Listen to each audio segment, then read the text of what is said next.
आज मैं बात करूंगा ब्लैक फंगस के बारे में। 1 साल से अधिक हो गए हैं जब हम कोरोना के बारे में सुन रहे हैं। कोरोना पेंडेमिक जिसने आज पूरी दुनिया को अपनी चपेट में लिया है। एक बहुत बड़ी पॉपुलेशन कोरोना संक्रमित हुई है, लेकिन पिछले कुछ हफ्तों में एक नया नाम सबके सामने है, वो है ब्लैक फंगस। तो आज हम ब्लैक फंगस के बारे में बात करेंगे, क्योंकि किसी भी बीमारी के बारे में समझना बहुत ज़रूरी है। अगर हमें उसके बारे में पता नहीं है तो इसका नुकसान ये होता है कि जो लोग जिन्हें ब्लैक फंगस की कोई संभावना नहीं है, वो इसके डर से अपने नॉर्मल ट्रीटमेंट छोड़ रहे हैं, अपनी नॉर्मल लाइफस्टाइल चेंज कर रहे हैं, और जो हाई रिस्क लोग हैं जिनको संक्रमण की संभावना बहुत है, वो लापरवाही कर रहे हैं। देर से उन्हें बीमारी पता चलती है, जो कि उनके लिए जानलेवा हो जाती है। तो इस बीमारी के बारे में आज हम डिस्कस करेंगे कि किस तरीके का इन्फेक्शन है, किन लोगों में संक्रमण अधिक होता है, ये कैसे फैलता है, कैसे आपके शरीर में फंगस आती है, हमारी जो ट्रांसप्लांट पॉपुलेशन है, किडनी ट्रांसप्लांट पेशेंट्स हैं, उनको कैसे इससे बचाव रखा जाए और उनसे कैसे रिलेटेड है ये बीमारी, ट्रीटमेंट क्या होता है और कैसे इसे अर्ली डायग्नोस कर सकते हैं। तो एक एक करके हम इन सब के बारे में बात करेंगे। तो सबसे पहले तो ब्लैक फंगस ये एक म्यूकरमाइकोसिस है। ये फंगस का नाम है, जो कि सामान्यतः ऐसे लोगों को संक्रमित करता है जिनकी इम्यूनिटी कम हो। तो कौन कौन से लोग हो सकते हैं? ये ऐसे लोग जो लंबे समय से इम्यूनिटी कम करने की दवाइयाँ ले रहे हैं, जैसे कि ट्रांसप्लांट पेशेंट्स जो टेक्रोलिमस, माइक्रोफेनोलेट एंड स्टेरॉइड लाइफ लॉन्ग ये दवाइयाँ लेते हैं, तो इसकी वजह से उनकी इम्यूनिटी कमजोर होती है, उनको इस तरह के संक्रमण की संभावना अधिक है। अनकंट्रोल्ड डायबिटीज़ है, अगर किसी को डायबिटीज़ है, वो भी इम्यूनो कॉम्प्रोमाइज्ड कंडीशन है, उनकी इम्यूनिटी कम होती है, उसका अगर ख्याल ना रखा जाए तो आप में फंगस संक्रमण की परिस्थिति बनती है। इसी तरह से और भी बहुत सी कंडीशंस हैं जिसमें आपकी इम्यूनिटी कम है, आपका HIV के पेशेंट्स हैं, इन लोगों में कोरोना की फंगस के संक्रमण की संभावना अधिक होती है। अब रिसेंट कोरोना के टाइम पे इसके संक्रमण क्यों बढ़े हैं? तो इसके कारण ये है, कोई भी वायरल इन्फेक्शन खुद में आपके शरीर को वीक करता है। फिर कोरोना के इलाज में स्टेरॉइड का यूज़, तो स्टेरॉइड के यूज़ का एक प्रोटोकॉल है कि किस डोज में स्टेरॉइड को देना है, लेकिन बहुत हाई डोज में अगर स्टेरॉइड को आप लंबे समय तक यूज़ करो तो इससे दो नुकसान है। एक तो स्टेरॉइड से इम्यूनिटी कम है तो फंगस आपके आने की संभावना बढ़ती है। दूसरा, स्टेरॉइड की वजह से जो लोग डायबिटिक हैं उनकी शुगर अनकंट्रोल हो रही है। जो लोग डायबिटिक नहीं हैं उनमें से भी एक बड़ा नंबर है जिनको डायबिटीज़ हो रही है, और नंबर्स इतने ज़्यादा हैं कोरोना के कि ज़्यादातर केसेस को qualified doctors, qualified hospitals treat नहीं कर रहे हैं। ऐसी स्थिति में स्टेरॉइड आप ले रहे हो, शुगर्स बहुत अनकंट्रोल चल रहे हैं, और ये आपके फंगस की संभावना को बढ़ाता है। फिर बहुत से लोग बिस्तर ना मिलने की वजह से घर में ट्रीटमेंट ले रहे हैं। घर में ट्रीटमेंट लेने की वजह से जो ऑक्सीजन वो यूज़ करते हैं उसमें एक ह्यूमिडिफायर, एक वाटर फ्लूइड यूज़ करते हैं। तो आमतौर पे अस्पतालों में हम नॉर्मल सलाइन यूज़ करते हैं जो बिल्कुल क्लीन होता है। घरों में नॉर्मल पानी के यूज़ करने से उसमें फंगस की संभावना बढ़ती है। फिर अब आते हैं कि संक्रमण कैसे फैलता है। तो ये संक्रमण वातावरण से आपकी सांस के माध्यम से आपके लंग में जा सकता है। आपकी स्किन में कोई घाव है, चोट है, बर्न है, जहाँ से आपकी स्किन ब्रेक हुई है, वहाँ पर अगर आप ऐसी जगहों पे जाते हैं जैसे कि कंस्ट्रक्शन वाले एरिया हैं, ज़्यादा धूल वाले हैं, जहाँ सड़ी गली ऑर्गेनिक चीज़ें हैं, सड़े कपड़े हैं, और जो ऐसी जगहें हैं जहाँ बहुत ज़्यादा कचरा पड़ा है और वो सड़ रहा है, उन जगहों पे अगर आप जाते हैं तो फंगस आपके शरीर में प्रवेश कर सकती है। तो ये मुख्य तरीके हैं फंगस के आपके शरीर में आने के लिए। अब हम आते हैं इसके लक्षण के बारे में। तो इसके लक्षण अर्ली फेज में इसे डिटेक्ट करना जरूरी है, क्योंकि इसमें मोर्टेलिटी बहुत ज़्यादा है। तो अर्ली सिम्टम्स डिपेंड करते हैं कि फंगस किस जगह की है, लंग की है या किस स्थिति में होती है, उस हिसाब से उसके लक्षण होते हैं। अभी जो कोरोना संक्रमण के बाद ज़्यादातर फंगल इन्फेक्शंस हो रहे हैं, सबसे पहले आपकी नेजल म्यूकोजा को अफेक्ट करते हैं। नेजल म्यूकोजा के बाद धीरे धीरे ये आपके साइनसेस, जो एयर फिल्ड साइनस होते हैं बॉडी में, वहाँ जाते हैं। धीरे धीरे आँख के चारों की तरफ, ब्रेन की झिल्लियाँ, और ये बहुत तेज़ी से फैलता है।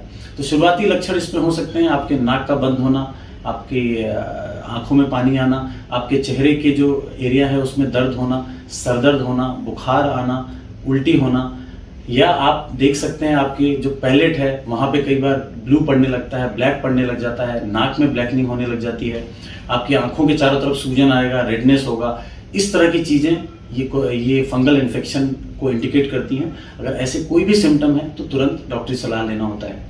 लेकिन ये समझना भी जरूरी है कि ये संक्रमण किन लोगों में ज़्यादा होता है। जैसा मैंने बताया है कि अगर आप कोरोना संक्रमित हुए हैं, आपने बहुत लंबे समय तक स्टेरॉइड लिया है, आप ट्रांसप्लांट के पेशेंट हैं, आप लंबे समय से दवाइयों पे हैं, आपकी डायबिटीज़ अनकंट्रोल रही है और आपको इनमें से कोई भी लक्षण दिखते हैं, तो आप तुरंत अपने डॉक्टर से सलाह लें। अर्ली फेज में नेजल एंडोस्कोपी के द्वारा नाक में अगर आपके संक्रमण है तो वहाँ से डॉक्टर उसे पहचान सकते हैं। फिर वो आपको उसके हिसाब से अगले टेस्ट ऑर्डर करते हैं, जिसमें सीटी स्कैन है, एमआरआई है, जो कि ये बताता है कि ये फंगस का संक्रमण कहाँ तक फैला है, आपके साइनसिस में है, आपके पेरिऑर्बिटल रीजन में है या ब्रेन तक जा रहा है। उस जांच के बाद इसका इलाज प्रारंभ किया जाता है। ऐसे लोग जिनकी इम्यूनिटी अच्छी है, जो हेल्दी हैं, कई बार बार ब्लैक फंगस उसके सिम्टम्स को सुन के उन लोगों में भी एक भय सा आ गया है कि क्या मुझे फंगस तो नहीं है।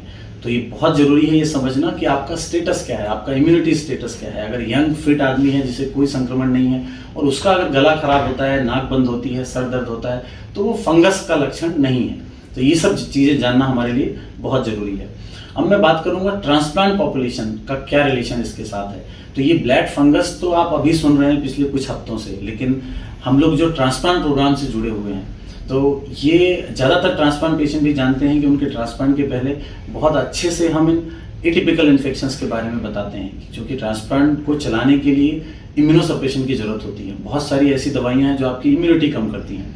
तो इसके बाद आप में इस तरीके के इन्फेक्शन जैसे म्यूकर है, एस्परजिलस है, ये फंगस हैं, बहुत से वायरस हैं जैसे साइटोमेगालोवायरस है, टीबी है, इनके संक्रमण की संभावना ट्रांसप्लांट के रेसिपिएंट्स में बहुत अधिक होती है। तो इन म्यूकर इन्फेक्शंस के बारे में पहले ही बहुत डिटेल में बताया जाता है।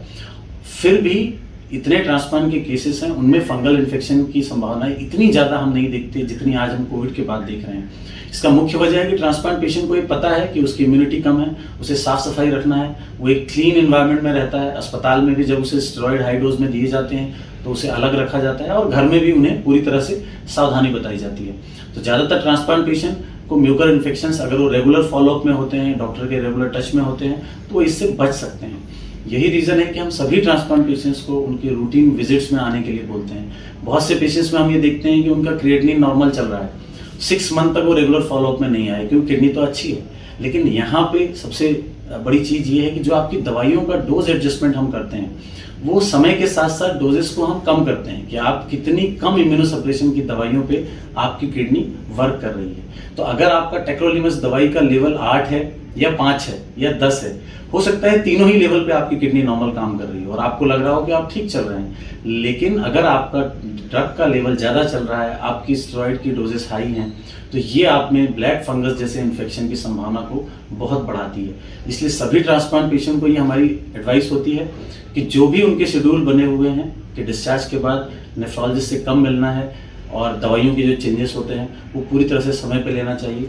लक्षणों के बारे में हमने ऑलरेडी बात की। अगर आपको ऐसे कोई भी लक्षण लगते हैं, बुखार आता है, सर दर्द बहुत ज़्यादा है, नाक बंद हो रही है, शरीर के किसी भाग में आपको ऐसा लग रहा है कि कोई संक्रमण है, तो तुरंत अपने नेफ्रोलॉजिस्ट से मिलें और उसके हिसाब से इलाज करें। अगर आपको फंगल इन्फेक्शन होता है तो इलाज क्या होता है, हम उसकी बात करेंगे। तो ये फंगल इन्फेक्शन बहुत तेज गति से बढ़ते हैं। अगर अर्ली फेज में ना पता किया जाए तो आप इसका ये कितना घातक है ऐसे ही पता कर सकते हैं कि इसकी मृत्यु दर करीब करीब 55 से 60% तक है। अगर ये बहुत एडवांस स्टेज में फैल चुका है तो ज़्यादातर ऐसे केसेस में ऑपरेशन की जरूरत पड़ रही है कि जिन जगहों तक फंगस पहुँच चुकी है उस एरिया को निकाला जाता है। बहुत से पेशेंट अपने हॉस्पिटल में पिछले हफ्तों से हम देख रहे हैं जिनकी आंखों को निकालना पड़ रहा है, बड़ा हिस्सा बोन का निकालना पड़ रहा है। तो इस स्थिति में जाने से बचने के लिए आप लक्षणों की गंभीरता को समझें, समय पे चिकित्सक की सलाह लें। इलाज इसमें क्या होता है, ड्रग ऑफ चॉइस होती है एम्फोटेरिसिन बी। तो ये दवाई तुरंत स्टार्ट की जाती है, पेशेंट के वेट के हिसाब से इसकी डोज होती है। कुछ और दवाइयाँ हैं जैसे पोसाकोनाजोल, वो यूज़ की जाती है, और जिन लोगों में सर्जरी की जरूरत पड़ती है उनमें ऑपरेशन किया जाता है।